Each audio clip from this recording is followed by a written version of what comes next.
Amis franc-comtois, bonjour, très heureux de vous retrouver pour une toute nouvelle interview sur ma chaîne YouTube avec un jeune franc-comtois qui a plein de casquettes, on va pouvoir en parler.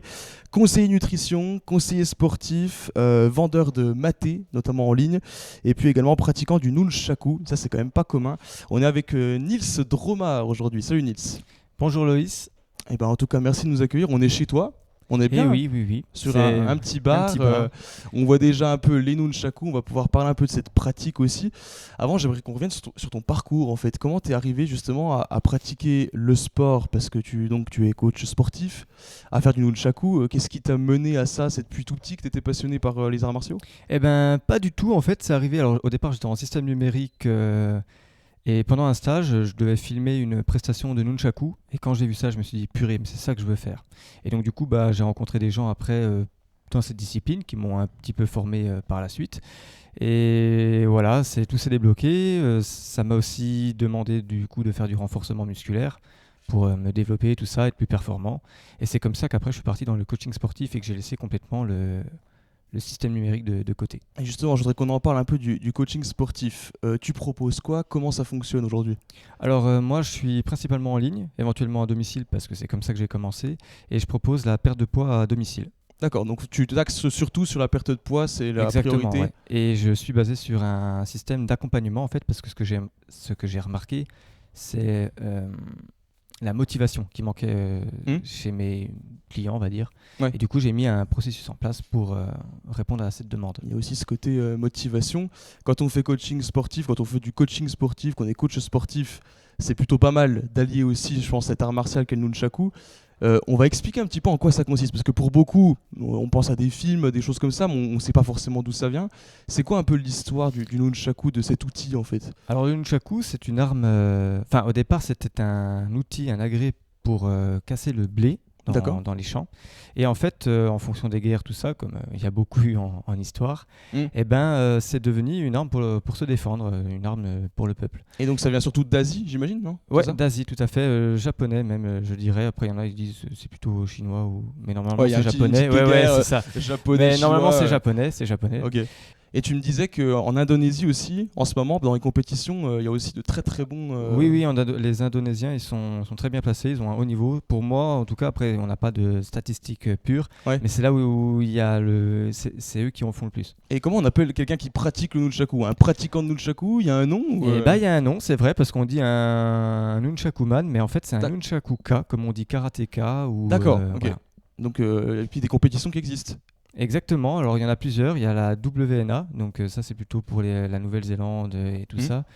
Il y a les compétitions XMA qui elles sont aux États-Unis, donc ce sera plutôt acrobatie et après seulement le nunchaku. Et il y a la NIA, donc là c'est plutôt vraiment le freestyle pur avec les lancers et la technique. Et toi tu t'en fais en France un petit peu des compétitions? J'en fais en France, j'ai fait un championnat du monde en 2019 en junior. Ouais, et là cette année on reprend, oui. Après c'est une catégorie où il n'y a pas beaucoup de monde non plus, quoi. C'est plus accessible qu'un autre sport. C'est quand même quelque chose d'important. Championnat du monde, j'imagine qu'il y a un peu de pression quand même aussi. Bien sûr. Puis ça demande, le travail est là, c'est sûr. Et là cette année on repart pour le championnat d'Europe en Italie. Ah super. On suivra ça avec attention, on relaiera bien sûr tes performances aussi. Là on a justement 3 exemplaires de nunchaku, est-ce que tu peux nous les présenter, dire un peu les différences pour ceux qui ne voient pas du tout comme moi? Donc ici on a le traditionnel, on va dire, on va essayer de ne pas assommer quelqu'un, donc ils sont assez lourds et c'est ceux qui sont utilisés pour le combat et broyer des os. Ensuite pour la démo qu'on va faire juste après, on a alors je vais en prendre peut-être 15, ça sera peut-être plus simple à voir. Donc ils paraissent lourds mais en fait ils sont tout légers et c'est pour le maniement, c'est vraiment pour faire de la vidéo, c'est pour le freestyle pur. Ouais, donc pour faire des figures plus facilement qu'avec les plus gros qu'on a là. Pour chercher vitesse et puis éviter de se friter quoi, en cas d'erreur. Ouais c'est ça, parce éviter de se faire trop mal quoi. Parce qu'on peut avoir une différence de longueur de chaîne. Par exemple ici c'est assez long pour avoir une allonge plus importante pour le combat par exemple. Et là tu vas être un peu plus court. Beaucoup plus court pour chercher la vitesse et plus léger aussi.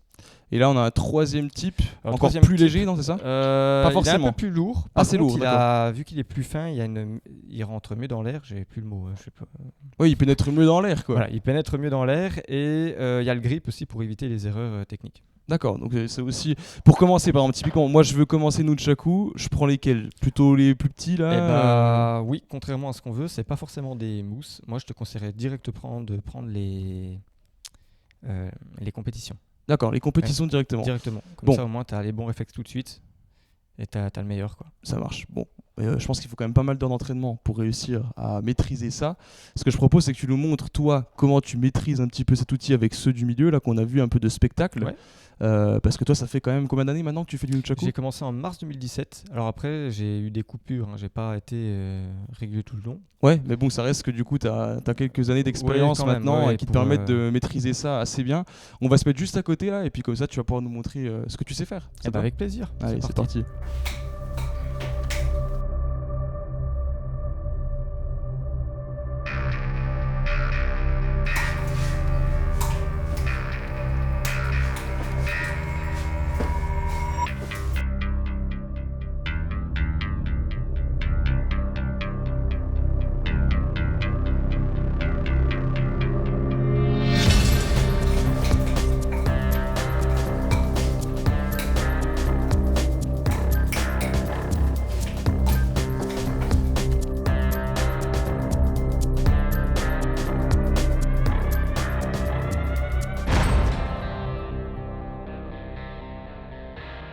Bon, on a vu la prestation, assez dingue quand même. Mais vraiment, combien d'heures pour arriver à ne serait-ce que faire tourner correctement, selon toi, un nunchaku? Ça dépend des gens, j'imagine. Exactement, c'est ce que j'allais dire. Ça dépend des gens. Il y en a qui peuvent arriver allez, grand max 1 heure. Ah oui, ouais, non, mais il y en a. Par exemple, j'ai des clients. Ils me regardent simplement faire les choses et ah oui, il y en a, copient, c'est quoi. inné quoi. Donc voilà. Et d'un côté, il y en a, c'est un peu plus dur. Il faut plus d'heures. Il faut leur donner tout ce qu'on peut pour qu'ils aient les techniques, quoi, Ouais. pour réussir. Entre nous, tu t'es déjà pris quelques coups dans la tête ou Bien ailleurs? évidemment, partout. Faut accepter de se faire mal en fait. Bah, c'est ça, mais au final, c'est pas tellement sur nous c'est plutôt l'environnement. Ça Ah veut oui, dire donc le là, on a plancher, eu- les plantes, les lampes. Ça veut dire que notre caméraman Robin a eu de la chance de pas se le prendre dans la tête aussi. Ouais, ça aurait pu voler, effectivement. C'est ça qui est risqué aussi, c'est pour l'entourage en fait. Donc là, C'est faut ça. faire attention de ne Ouais. pas avoir la maman ou le papa pas trop loin par exemple, quoi. Exactement. Quand on s'entraîne du moins. Là en plus maintenant tu mets une petite difficulté en plus depuis quelques temps parce que tu fais des spectacles avec du feu aussi. Est-ce que tu peux nous expliquer en quoi ça consiste? Tout à fait. Et ben en fait, c'est la même chose, mais avec un niveau un petit peu inférieur sur la technique, parce qu'on va plutôt chercher la prestation en collective et le spectacle, enfin des mouvements enflammés, tout Une ça. chorégraphie un petit Ouais. peu, ouais. Puis visuel j'imagine, parce que j'ai déjà vu des images aussi de nuit où tu le fais. Et ça Oui, rend tout à super fait. bien, ça fait des cercles dans la nuit. C'est ça, super le beau. feu, il faut le faire de nuit. D'accord. Ouais. Et donc on peut même te recommander et puis faire appel à toi pour des spectacles. Tout à fait. On est les Raging Light, donc on a une page Facebook, on sera bientôt sur YouTube et on propose des prestations. Alors pas que de nunchaku, du coup il y a des bolas, des bâtons. On développe encore plein d'autres choses au niveau pyrotechnique si on peut dire. Et donc voilà. Et vous êtes combien à travailler On sur est le projet? Deux donc sur On le est projet. deux, ouais. Et vous avez investi dans du matériel depuis Ah oui, quelques temps. oui, donc. oui. Bah, on crée notre propre matos du coup parce qu'on essaie de faire nos propres agrès, nos propres chorés. Donc on investit vraiment. Ouais. Chapeau. On peut rappeler la page Facebook peut-être, enfin puis la Les future Raging Light, ouais. Rage in Light. Voilà, que ça on retient On aussi. pourra le pour, réécrire, c'est vrai que c'est pas facile à dire et ouais, à bon, voir. la rage en lumière, quoi, si on veut. Exactement, On ouais. pourrait la faire simple si on la ramène en français. Et puis je voulais aussi parler, parce qu'après l'effort, le réconfort, du maté. Mais c'est encore un aspect assez intéressant qui t'aide aussi dans ton coaching sportif, je Tout crois. à fait. Tu as créé un site qui s'appelle monmaté.com. monmaté.com. En quoi ça consiste? Déjà, qu'est-ce que c'est que le maté? Parce que on connaît le café, on connaît le thé, peut-être un peu moins le maté pour le coup. Exactement. Eh ben, je vais tout vous expliquer. Je t'en prie. Alors en fait, c'est une plante en Amérique du Sud et en fait, eux, ça leur sert de café comme on a chez nous. Sauf que l'avantage du maté, parce que c'est pour ça que je ne vends pas du café aussi, c'est que le maté, il a des effets plus durables sur la journée. D'accord. Donc, et puis c'est beaucoup plus fort et il y a différents goûts aromatisés, ce qui fait que ça rend quand même sympa. Oui, parce qu'on entend souvent que le café ça donne un pic pendant 1 heure et puis C'est ça, après, et après une la grosse rechute. et la chute est même pire que quand avant qu'on ait bu du café, quoi. C'est ça. Alors Donc, que là on peut avoir vraiment une énergie constante sur la journée en fait. exactement, grâce à la théobromine, en fait, c'est ce qui sert à ça. Bah, ça diffuse en fait. D'accord. Et il y a aussi un autre effet qui est quand même assez fou, tu m'en parlais en off, quand on boit ça, on perd du poids. Oui, c'est un gros brûle-graisse. Et c'est pour ça que par rapport au coaching sportif, vu que je suis dans la perte de poids, c'est hyper intéressant de l'avoir.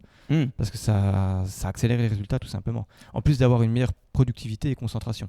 Donc pour le nunchaku, c'est intéressant, quoi. Ça peut peut-être parler aussi à ceux qui nous regardent. Antoine Griezmann, je crois, le footballeur, adore le maté, il en boit tout le temps, je crois, avant les matchs. C'est dans une petite tasse comme derrière toi, là on peut montrer, tu as une petite tasse juste là. La calebasse en fait, c'est la calebasse. Alors là je l'ai pris dans un thermo qui maintient chaud, voilà c'est ça. Et dans l'idée, la calebasse ça ressemble un peu à ça, avec la bombilla qui permet de filtrer les herbes qu'il y a dedans. Et voilà, c'est comme ça que ça se boit. Ah, mais c'est super classe. Et donc sur monmaté.com, on retrouve plein de produits. Voilà, dont la calebasse guarana. Donc, allez voir ça, monmaté.com, c'est vraiment un site hyper intéressant pour découvrir le maté. Donc du coaching, du maté, du nunchaku, t'as plein de casquettes, Nils. Et c'était hyper intéressant de discuter un peu avec toi de tout ça. On te retrouve donc sur les réseaux sociaux, Nils Dromard, tout simplement. Sur Facebook, sur Instagram. Tu mets beaucoup de vidéos d'ailleurs sur ce que tu fais. Et ça, c'est hyper intéressant. Et puis donc monmaté.com. On n'oublie pas aussi de mettre toutes les références, donc les liens qui vont bien dans la description. Et puis merci encore une fois de nous avoir accueillis non seulement ici devant ton petit bar, puis de nous avoir fait une démonstration parce que c'est assez unique. Et des démonstrations, il y en a un paquet à voir donc sur tes réseaux. N'hésitez pas à aller voir. C'est donc Nils Dromard. Et puis merci à toi en tout cas. C'est moi qui vous remercie. Et puis à très très bientôt, peut-être pour d'autres projets. Et puis n'hésite pas s'il faut relayer des spectacles de feu par exemple. Avec plaisir. Allez, à très bientôt, salut.